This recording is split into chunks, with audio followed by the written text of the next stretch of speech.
Yan, live na tayo. Hello. Good day, mga kaliquid, no? Para dun sa mga nagtatanong na kaibigan, no, kung anong nangyari sa akin. So, binidyo ko na. Para hindi pa ulit-ulit. Meron akong, tawag dito, retinal detachment. Isa itong eye condition kung saan emergency, no? Pagka nagkaroon ka nito, kailangan na maipagamot mo agad. So, mapapansin nyo, lagi akong nakayuko ako yan from time to time. Mamaya paliliwanag ko sa inyo. Bakit? Disclaimer lang, no, hindi ako isang medical professional, hindi ako doktor, pero yung i-discuss ko sa inyo ay base sa naging experience ko personally as a victim ng personal detachment, ng tinatawag natin na retinal detachment. Yan. Ito yung naging discussion namin ng aking ophthalmologist na nag-opera. Aside from that, nag-research din ako kasi kinonfirm ko muna kung okay ba. Kumbaga, nag-research ako tungkol dun sa diniscuss sa akin ng doktor ko. Sabi nga niya, medical emergency within 2 weeks at the most dapat maoperahan. Yun daw ka-serious, no? Yung retinal detachment ay isang serious eye condition na kinakailangan ng major eye surgery, laser surgery.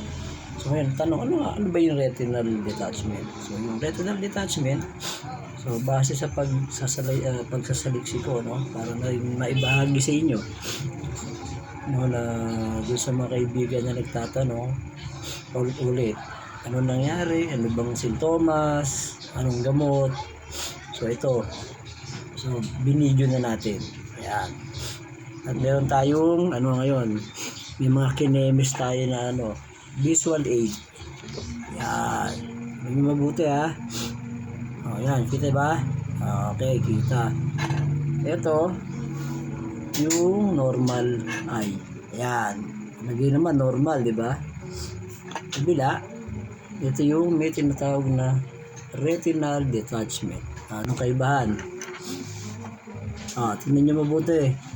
Ito, meron part ng ganon.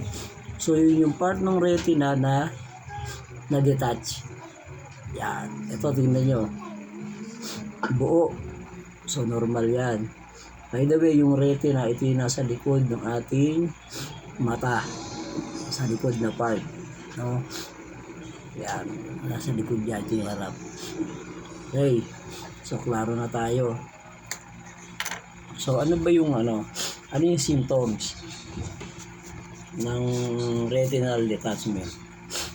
So, ang symptoms niyan, una, nakakakita ka ng parang mga floaters, no? Yung pag tumitingin ka, may parang mga alikabok na lumilipad sa harapan mo, although wala naman. Yun yung mga number 1 na symptoms, no? Parang floaters o gabok. Pangalawa, yung flashes of lights. Yung para ka nasisilaw, biglang may ilaw na liwanag. Pag na-experience mo yun, sasakit yung sentido mo. Yan. Tapos, nagbe-blurred yung paningin. Hindi man nagdidilim, blurred lang. Tapos, unti-unti, yung peripheral vision mo, kung left eye or right eye ang affected, nawawala yung peripheral vision. Tapos, nagkakaroon ng parang harang, kurtina. So, ako personally, lahat yan, naranasan ko yan. Kaya meron siguro akong karapatan na magsalita sa inyo. Dahil ito ay first hand experience. Okay? Ganon. So, actually, nung una kong naranasan to, pagising ko lang sa araw, ganon na. Usually, akala naman natin, pagising, di ba, yung paningin natin medyo malabo, medyo blur. Kaya lang, maghapon, ganon. Lumipas sa ilang araw, isang linggo, saka ako kumonsulta sa ophthalmologist. Yun nga, pagdating ko dun sa ophthalmologist, Sabi niya, sir, retinal detachment yung kaso mo. It is a medical emergency, no? Kailangan mo ng emergency eye operation. So, major eye operation, ha? Hindi siya basta-basta yung katarata lang na nililinis. Ito talaga o-operain yung mata mo using, sabi niya, within 2 weeks. No? Within 2 weeks. Isang linggo ko na nararamdaman. Hindi, isang linggo na lang ako. Tapos sabi niya, sir, ganito, para sure ka, i-repair kita dun sa nag-o-operate na colleague namin. Yung eye surgeon, no? Ophthalmologist din siya, pero siya yung pinaka number 1 eye surgeon sa kanilang clinic, sa kanilang department. So, after 3 days, yun, kumonsulta ako, pumunta na ako dun sa mismong mag-o-operate. At yun uli. So, diniscuss niya nga uli. So, ito. Ito naman yung diniscuss niya. Sabi niya, sir, ito yung sample ng mata mo. Yan. Kita nyo. Ayan, no? Dito, may tear na detach. Ayan, o dapat yan nakadikit. Natanggal. Das may ganun. So, ganyan-ganyan yung condition ko nasa taas na bahagi. Nasa taas na part ng retina ay natanggal. Kaya nga immediate kasi pag nasa taas, pinapasok ng fluid. Papasokin ng fluid. Ngayon, may ipon yung fluid dito. Kaya nagiging blurry. Yung time na yon, blurry na yung ganito ko, yung lower part ng left eye. Kasi nga may mga fluid na. So, sabi ko, Dok, anong gagawin? So, yun nga, major eye operation. Ang tawag doon ay vitrectomy, no? Yung procedure, vitrectomy. Bakit vitrectomy? So, aalisin yung vitreous fluid. Yung vitreous fluid, yun yung mga fluid na naipon. Mga naipon sa ilalim. So, sisipsipin yun, i-drain. Tapos, yung mga butas, yung punit, i-laser, as ididikit uli. No, so ganun ka tindi yung gagawin. Tapos tinanong ko siya, sabi niya, sir, ito yung gagawin. Nakakita nyo, di ba, may mga tubo. Ayan, i-insert yan para i-laser, i-anihin yung mga punit, idikit ulit. Ito naman para kunin yung hose na yan para isak, sipsipin yung vitreous fluid na nasa baba para mawala. So ayan yung proseso. Diba, ako kasi matanong ako lalo na kung mata kasi gagastos ka. So tinanong ko talaga ano ba yung procedure. So ito yung procedure. Ayan, ito uli, may isa pa. Ito, mas focus. Ayan, ito nyo, diba, may syringe, no? Sisipsipin niya, i-drain dito, no? Yan, vitrectomy tawag. Ngayon, sabi nga sa akin nung doktor, kung naagapan ko daw, kung nung time na ako ay nakakakita ng flashes of lights, floaters, kumonsulta agad ako, malamang mas mura yung gastos. Mura. Kasi ang gagawin lang nila, i-repair lang yung part na may butas o na-detach. Kumbaga, i-laser, parang i-welding, didikit. So, mas madali yung procedure, mas mura, mas madaling gumaling. Pero yung sa kaso ko nga, meron ng fluid na kailangan na i-drain, i-repair yung butas, i-dikit. So tandaan nyo, pag na-experience nyo yun, yung flashes of light, floaters, kumonsulta na agad kayo. Huwag nyo pabayaan. Baka matulad kayo sa akin. So ngayon, ano naman yung mga symptoms? Ano daw yung saan ba natin nakukuha? Saan natin nakukuha yung retinal detachment? Usually, sa research ko, nag-research ako sa Mayo Clinic sa USA. Pumunta ako doon sa kanilang website. Ang number 1 na causes ay pag nagkakaedad. Ayan. Pag nagkakaedad, no? Nagkakaedad tayo. Humihina daw yung retina, so bumibigay. Pangalawa, maaari namang resulta ng aksidente, no? Yung nabangga ka, nauntog ka, nagkaroon ka ng blunt trauma sa mukha, malapit sa mata. Maaaring nabugbog o naalog. Tapos hindi agad lumabas yung symptoms, no? Kasi hindi na immediate. Pwede rin nasuntok ka, nagkaroon ka ng black eye. Tapos gumaling yung black eye, hindi mo napansin na damage na pala yung retina mo.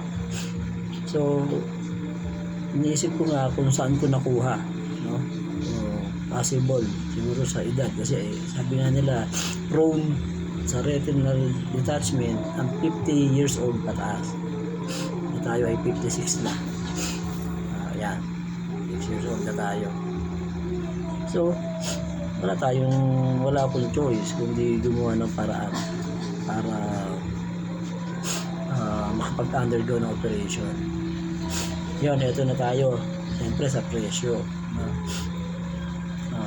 Tinanong ko yung doktor, since immediate yan, ako naman hindi naman ako mayaman.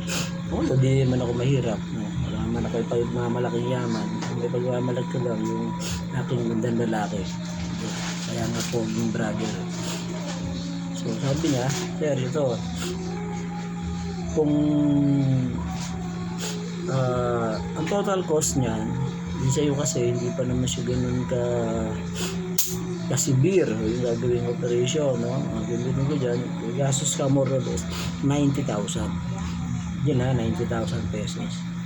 Yun yung pinakamurang procedure. Iba-iba kasi yung procedure eh. Ngayon, sabi niya, kung meron kang PhilHealth, 40,000 na lang babayaran mo. Ang laking bagay ng PhilHealth.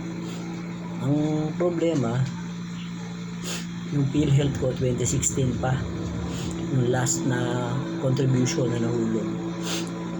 Sabi niya, sige, i-update mo muna, tapos pag na-update mo, balikan mo ako, schedule natin yung operation mo. Sabi niya, remind ko lang sir ha, that is a medical emergency.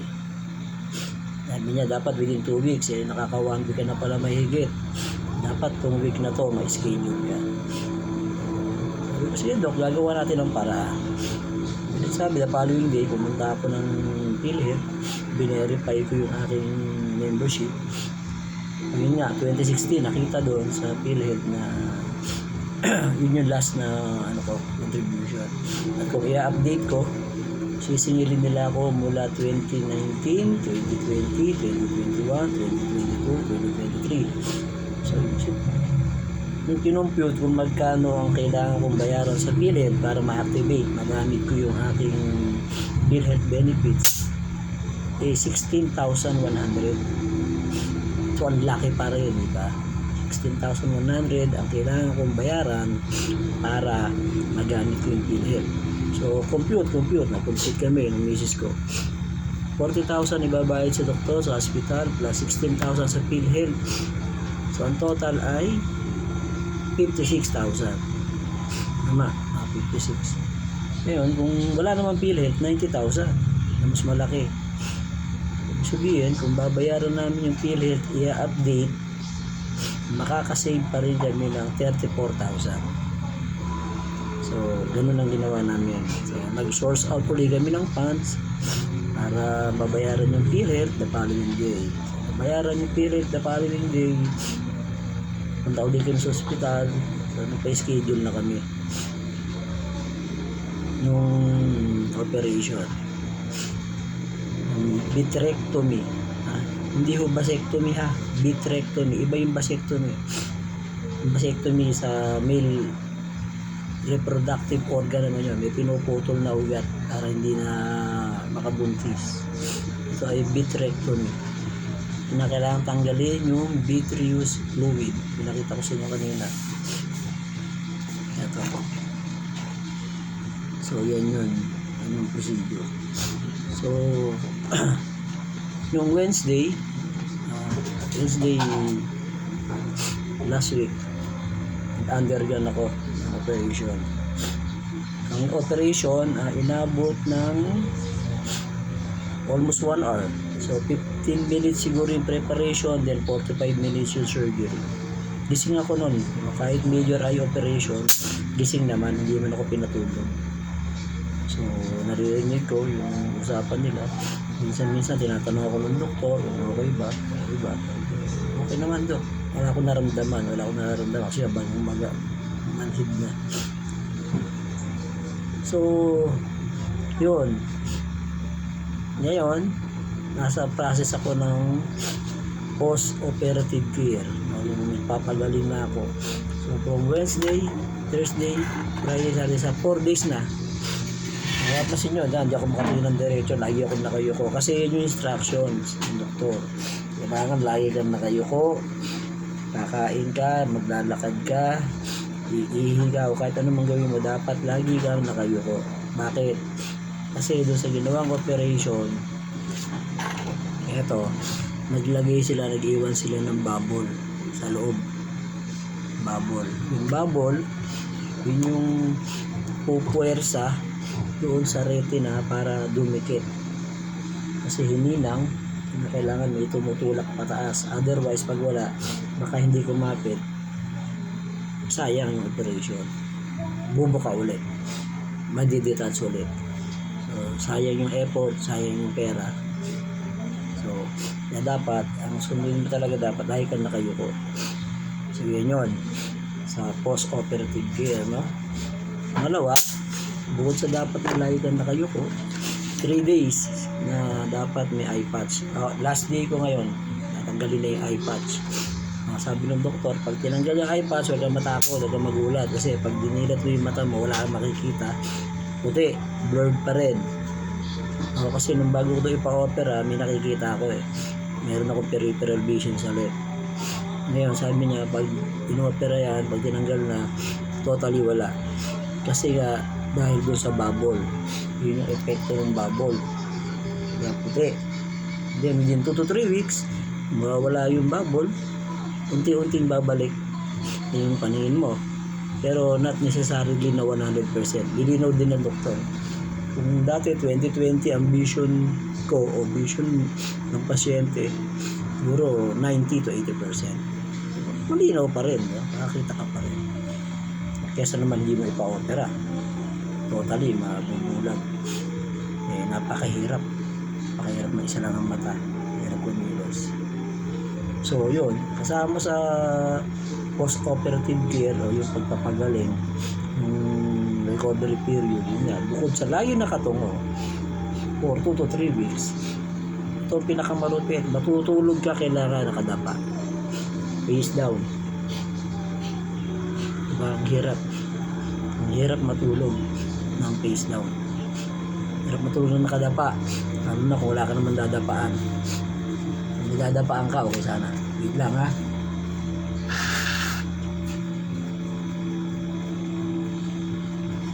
So, yun, balik tayo. Mahirap matulog na nakadapa. O kaya, unless magpasadya ka ng kama, yung sa spa, sa massage, may butas. Papasadya ka pa ba nun? No? So, nag-ano ako sa online, may nabibili ng mga ganon. Post-operative care para sa retinal detachment na dadapaan mo, foam siya. Ang cost niya 1,500. So, naisip ko kung bibili pa ako or gumawa na lang ako ng sarili, DIY na lang ako. Sayang din yung 1,500. Sayang din yung 1,500 eh. DIY na lang ako. So, ayun. For 2 to 3 weeks, nakayuko, nakadapa, kakain ka, nakayuko, iinom kang tubig, sisip-sipin mo, wala may stroke. Yun yung kabilin-bilinan ng doktor. Kasi pag hindi mo nasunod yun at hindi kumapit ng maayos, babalik sa dati, sayang ang operasyon, sayang ang pera. No? Ngayon, Sana ay nakatulong itong video. Doon sa mga kaibigan ko nagtatanong kasi paulit-ulit, in-explain ko na in-explain. Kada magtatanong, so ginawa ko nga, kaya ako binidyo. Nakita nyo, panoorin nila yung video ko. Focus ko to doon sa YouTube channel ko, yung Poging Vlogger. No? At least, ito na detalye ko kung paano ko nakuha, paano may iwasan, ano? Kasi napakahirap.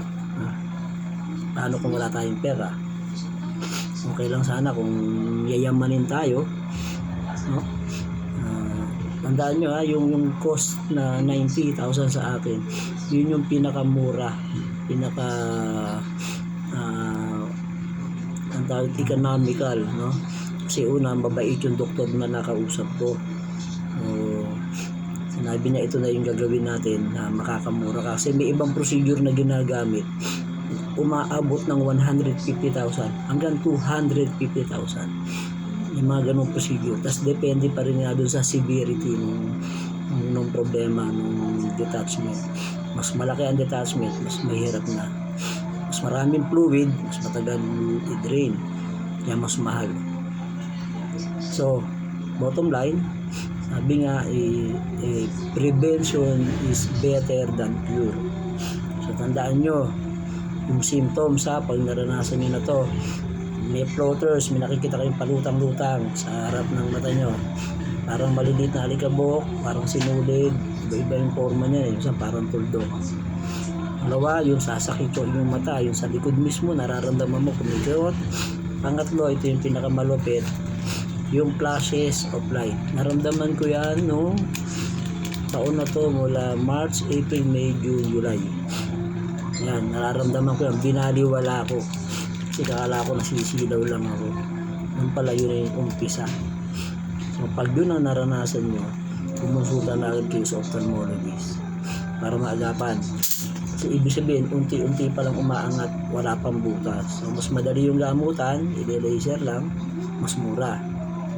Once na nagkaroon na yan ng vitreous fluid, pinasok na ng fluid, nag-blur na yung vision ninyo, mas mahal na yung gagastusin. So, muli, ito si Poging Vlogger. Pogi pa rin naman. Ayan. Sa mga kaibigan ko na nagtatanong at na pinangamusta sa kalagayan ko, maraming salamat. Ginawa ko to para sa inyo. Para hindi na kayo mag-alala. At the same time, ma-educate ko rin kayo. Ayokong maranasan nyo yung naranasan ko, napakahirap. Hirap. Kailangan ko, mayroon akong pamilyang supportive, may asawa ako na maunawain, nag-aalaga sa akin. Paano kung wala? At paano yung mga nasa dulo ng laylayan ng lipunan, yung talagang walang-wala? Pag naranasan nila ito, paano na, diba? So, sana makatulong sa inyo. Kung sa tingin nyo, na-experience yung mga symptoms, sinabi ko, so, konsulta agad. Mura lang naman ang konsulta. Minsan may libre naman konsulta lalo sa mata. So, hanggang sa muli, ito si Poging Vlogger. God bless sa lahat and babush.